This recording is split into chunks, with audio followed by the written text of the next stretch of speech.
guess I see the good in people, and I feel like most people that are out there are going to do things right, but sadly that's just not the case. But you can't just tell people they can't go out in the woods either. So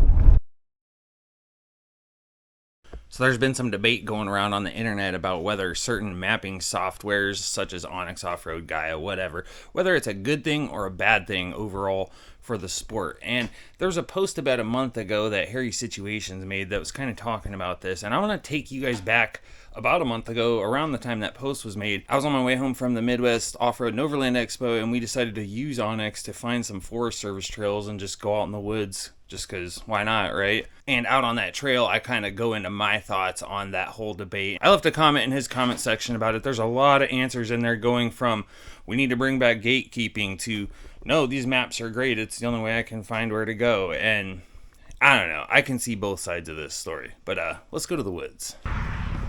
Okay, so we're on our way back home from the Moore Expo. We got our camp all packed up, and on the way out I saw some Forest Service trails, and I'm like, you know what, we're just gonna explore some of them. So we're gonna head down there, see what's going on. You can see there's the leaving the National Forest sign right there, so we're kind of right on the edge of Marks Bay National Forest. And honestly, I don't even know what the name of this road is, but yeah, let's get going. So I want to show you guys the original post that kind of sparked this debate. I'll play it for you. Sorry if the audio is bad. I screen capped it and didn't get the audio. I had to use my phone for that part, but whatever. And then I'll also play the follow-up to that post, and then when we get down to the back side of this trail, I'll kind of go into my thoughts on the whole thing. When I was out in Moab, I picked up this magazine from the Red Rock Four-Wheelers. Lots of great information about trails in here. Different advertisers, including onX Offroad. I have friends that work at onX. I use it. I really like the property owner information, but there was one statement in here I found a little cringy. You can use onX to find hidden gems. Ugh, I don't know about that. I'd rather they stay hidden rather than everyone with an app knows where hidden gems are. But do you think I'm way off base? Am I gatekeeping? Am I accurate? Comment below and let me know what you think about this. So that was the original post that started that debate. Now this next clip is going to be a follow-up he did about a week later after he talked to some people from onX Offroad and saw a little bit of a different side of the whole thing. Hey, what's up? This is Harry. I wanted to follow up on a post I made a couple weeks ago about onX Offroad, and I was critical about a statement they had made about finding hidden gems with their app. I actually had a really good conversation with Chris Cordes that works there at onX, and he was explaining to me that while folks like myself, maybe like you, who were introduced to the outdoors and off-roading through a friend, and as a result, maybe family, and you learn about outdoor ethics as part of that. There's a lot of folks these days, especially post-pandemic, that have been introduced to the outdoors by, just social media apps, things like that. And the algorithm sort of promotes areas that you see more and more, and then they get used more and more. And so he was explaining that onX actually, it shows you a variety of trails, so sort of disperses use rather than just social media or searching online or going to like Google Maps where you just see a particular trail and maybe it's not even open to vehicular traffic and go there. So great points. So I was able to reach out and speak with Harry a little bit about this whole situation, and he actually forwarded me a conversation that he had with Chris Cordes from onX, which I've got it right here, and I'll put it up on the screen if you guys want to read some of these points, but I'm just going to cover a couple of them as we head on down this trail. So these are some of the challenges that Chris Cordes from onX outlined for us. Number one, there's just way more people outside today. Total outdoor participants in 2022 surged over 168 million. That's a lot of newcomers to the space who lack outdoor ethics and knowledge of how to discover legal places to explore. The second challenge is just Google and social outlet and algorithms in general. Most people are researching off-road trails through Google or discovering them through Instagram, YouTube, or TikTok. This can be problematic because it uses an algorithm to promote content. The more people engage with it, the more it promotes that content. This can blow up a specific trail or campsite because it serves only one or two options to people, and it does so without giving context of a map, education efforts, or legal path. Apps like onX help because we show people all the options with context and force them to learn about the area on the map. They have to understand it, read the descriptions, and choose the trail themselves. The more trails we map, the more options they have, and the more we disperse people in their impact. The third challenge that he highlighted was trail closures from underuse and overuse, and I really wanted to just point out the last thing he wrote here. Onyx helps with these issues by making people aware of all their options in an area, not just the main ones. This dispersal helps keep traffic down on the most well-known trails while increasing it on the trails that need it. It's the only way to balance the use. So you guys can take all that for what it's worth. Personally, I like opening up Onyx and looking for the trails that have not been mapped yet, which they show up as tan instead of a color. And those are the ones I like to go to, and I track them. And if I think it's a worthwhile trail, sometimes I add them to the map. But it's usually a better guarantee of going places where there's going to be less people by doing it that way. So far, there's nothing too crazy or exciting or spectacular, but that's not why we're back here. We're back here to explore. And like I always say, any day in the woods is better than a day at home or at work or whatever. It's kind of ironic. I was actually mapping this trail to put it on Onyx, and when I came out here, I had no intentions of making this video about this Onyx or mapping debate in general. But when we got to the end of the trail, I don't know, I thought about it and I just started blurting it out, and then we went on to this whole discussion about it, which you're about to hear. So I think we're getting close to the end of this here, and this looks like somebody's campsite. There's a fire ring, so I'll probably stop and pick up that garbage that I can see in there. And then it kind of looks like the Forest Service dug this out. I'm gonna back into there, babe, to turn around. It kind of looks like they intentionally did this to keep people from going farther, which is what they do sometimes. So we're gonna get out and check that out. In typical fashion, the camera makes this look like it's just a little pile of rocks, but honestly it was probably 6 feet tall with a sharp breakover. The JK would have got high centered on it, and I'm even more positive the trailer would have never made it through there. Yeah, the creek definitely splits a couple of times. It's like a creek overflow. Yeah, it kind of looks like it. I want to walk over here and see if the trail actually continues. Oh yeah, that's cool. Or it's almost like somebody made a little dam. Ooh, that looks slimy. Okay, so it does look like the trail continues, but I don't know if they did this on purpose to try to keep people out and make this the end of the trail, or if that's just kind of natural and nobody goes beyond this point because there's no more to trek, but there's definitely a clearing.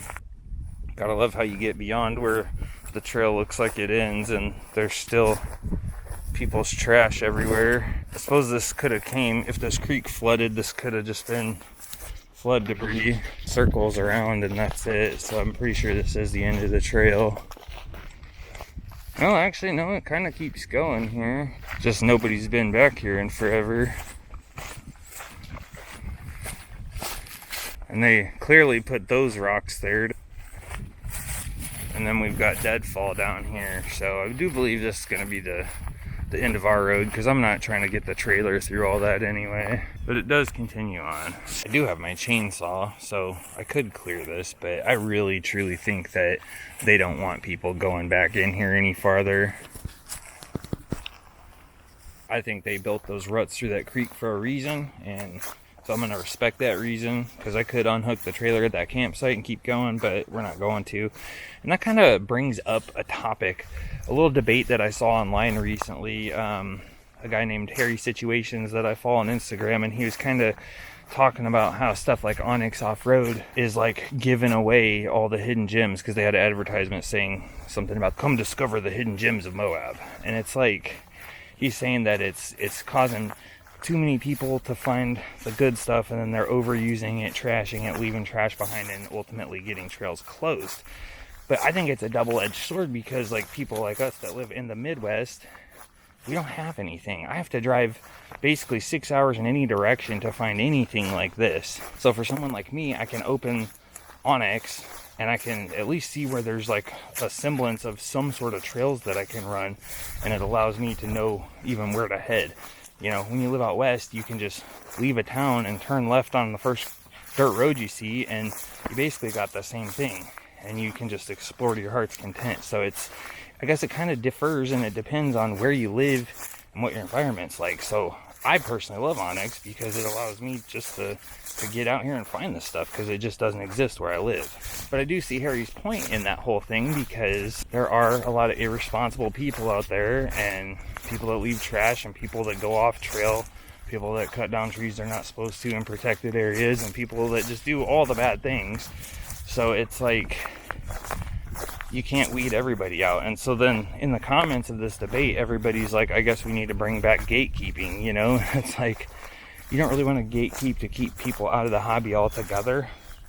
But, you know, maybe there is some amount of gatekeeping that's appropriate. You keep, you know, you at least have to know somebody and tell them where the good stuff's at. Because there's nothing about the app itself, which, by the way, I'm picking up this trash. There's nothing in the app itself that just tells you, oh, hey, this is the hidden gem that we were talking about. It just shows a bunch of trails, and it's still up to you to explore them and figure out what's out there, see what's out there.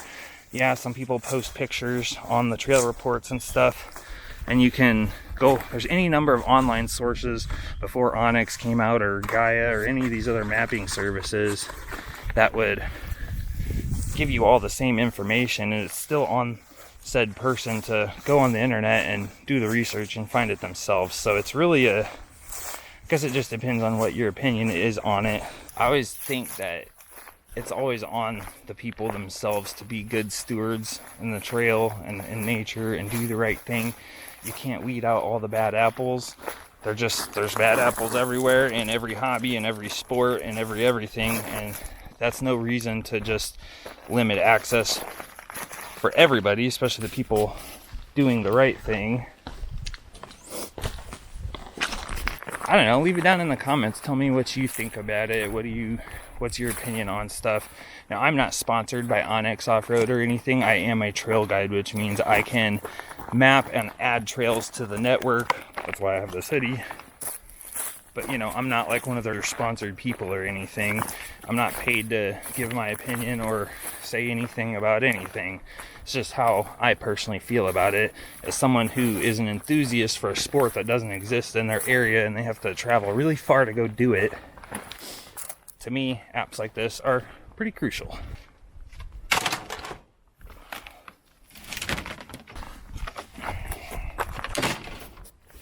Leave it better than you found it, guys. So while we're here, I guess this is kind of the end of the actual trail. I think this would be a pretty cool campsite. I think somebody had a fire ring and then somebody unringed it for whatever reason. There's enough of a clearing here to have a nice, quiet night in the woods. Unfortunately for us, we got to get home today. Let's get this crap out of here too. I just put a rock on it to make sure it doesn't roll everywhere. What? That's a big rock. I mean,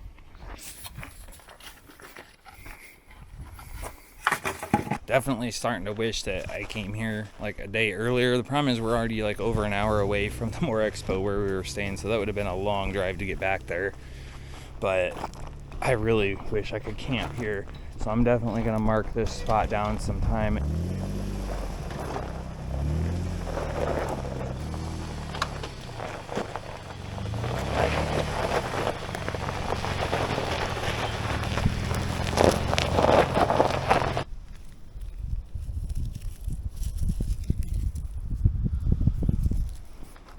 Guess we'll get rid of that too. So there's several more little trails like this in this immediate area. There's one about a mile or two down the road that we might go check out as well. But it's time to get rolling.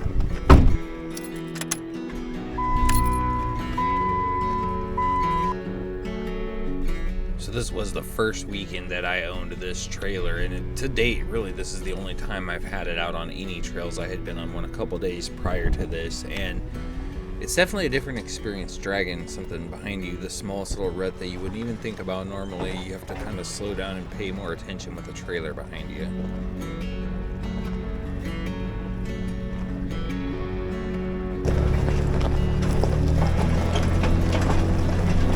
Only like literally a mile down the road from that, there's another little trail that we're gonna go check out, and we gotta go down this little utility drive first.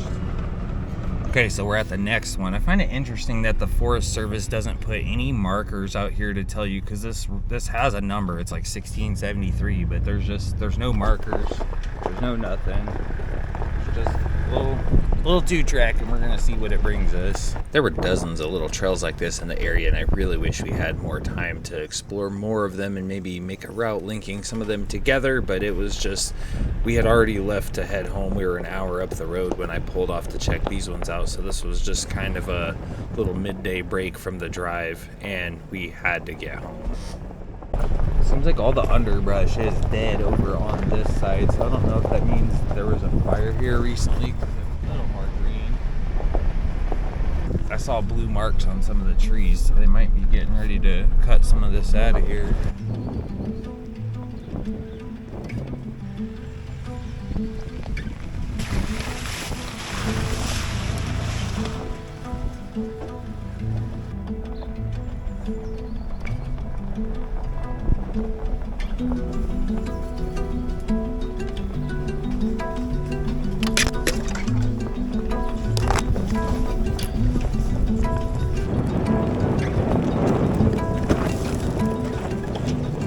Yeah, I think this stuff did burn out, whether or not it was a controlled burn or not, but you can see the logs are charred and stuff. And there's a little, actually there's charring over on this side a little bit too.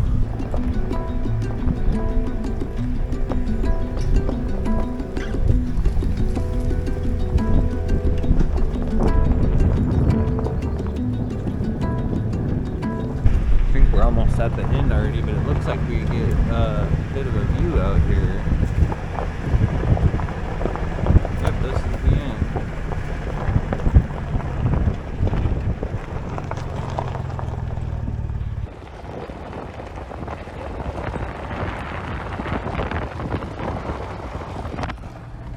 Looks like that's going to be it for that second one. It was only 0.8 miles long. I just wanted to check it out, and really the only thing noteworthy was the fact that it had been burned out at some point in the recent past. With that being said, I really would like to know what your guys' opinion is on this whole mapping app debate, because I can kind of see it from both ways, and I guess I see the good in people, and I feel like most people that are out there are going to do things right, but sadly that's just not the case. But you can't just tell people they can't go out in the woods either. So, oh wow, this tree looks really cool.